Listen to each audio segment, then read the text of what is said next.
من كام يوم انا نزلت فيديو وقلت ازاي نعرف النتاية قبل ما تقطع بيض، لان النتاية اللي في الطاجن دي كانت هي ونتاية تاني، وكانوا الاتنين مش مشقوفين، يعني عظم الصدر بتاعهم باين وخاسين، وكانوا داخلين خلاص على قطع بيض. هنشوف مع بعض اللي عملناه معاهم، هسيب لكم لينك الفيديو اللي فات في صندوق الوصف. وادي الطرفين، ادي واحده فيهم اديها حصت زي ما احنا شايفين اهو.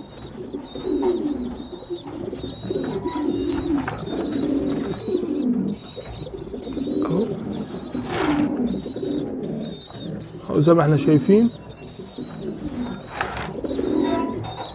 برضو هوري لكم التانية، ودي الطيرة التانية اللي واقفة، وده الذكر اللي في الطاجن. برضو هوريكم مع بعض.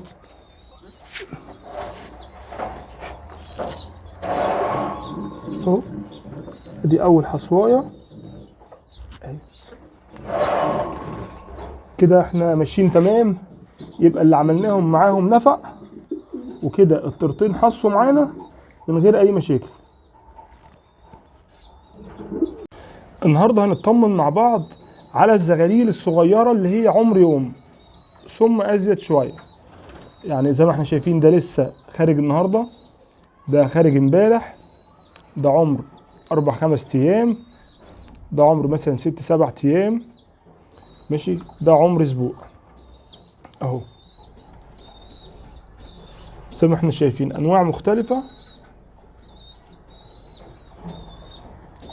هنطمن على واحد فيهم ونشوف اللي ناقصه حاجه، وخصوصا الحاجات الاهتمام بالزغاليل الصغيره اللي زي دي هو اللي بيخليها توصل معانا تبقى تدخل بقى في مرحله البطوشه زي اللي بنشوفها، زي الزغاليل اللي كنا بنعرضها امبارح.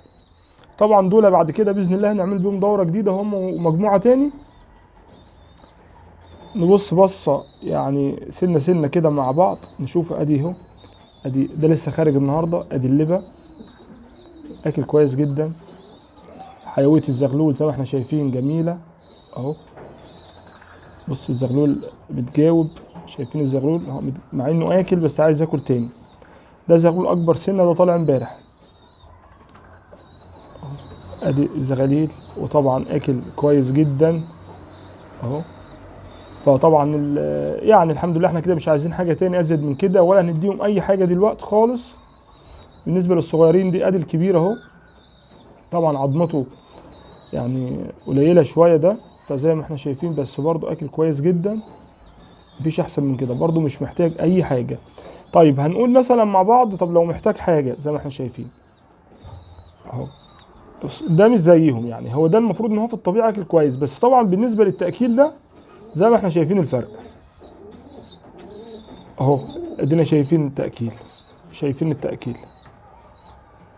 انا مثلا في الحاجات اللي زي دي، ده واحد تمام مش عامل فيه اي حاجه، ده التاني تمام برضو مش عامل فيه اي حاجه، ده برضو زي الفل ومية مية، مش هنعمل اي حاجه فيه تمام اهو. بص يعني اديك شايفين اهم حاجه الحيويه واللون، حتى في اللون نفسه بيبان اللون الوردي ده.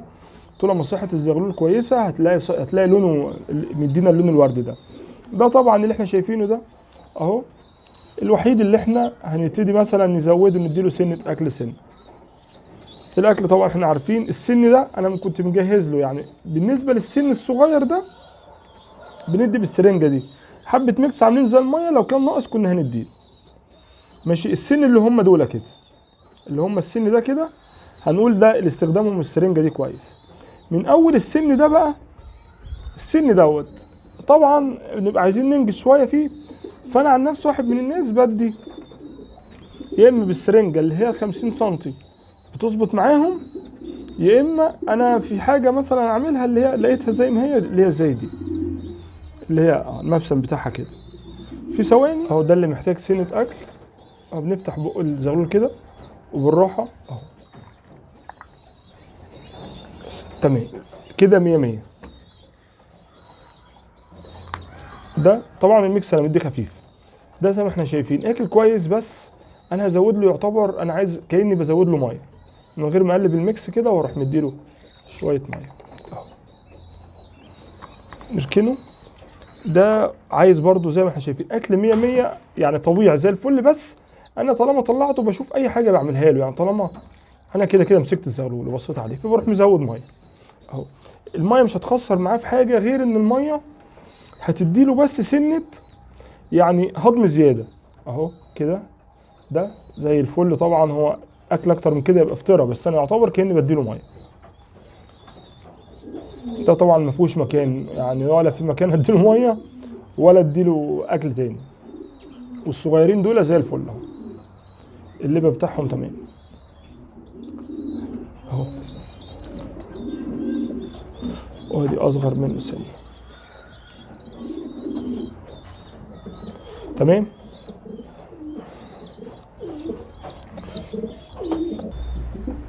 ده كان فيديو سريع ورينا لكم فيه نتيجه النتايات اللي احنا عملنا معاهم حاجه بسيطه. لما لقيناهم فيهم عليهم حاجه ظاهريه هيبتدي بسببها ان هم يقطعوا بيض، ودينا شفنا النتيجه النهارده.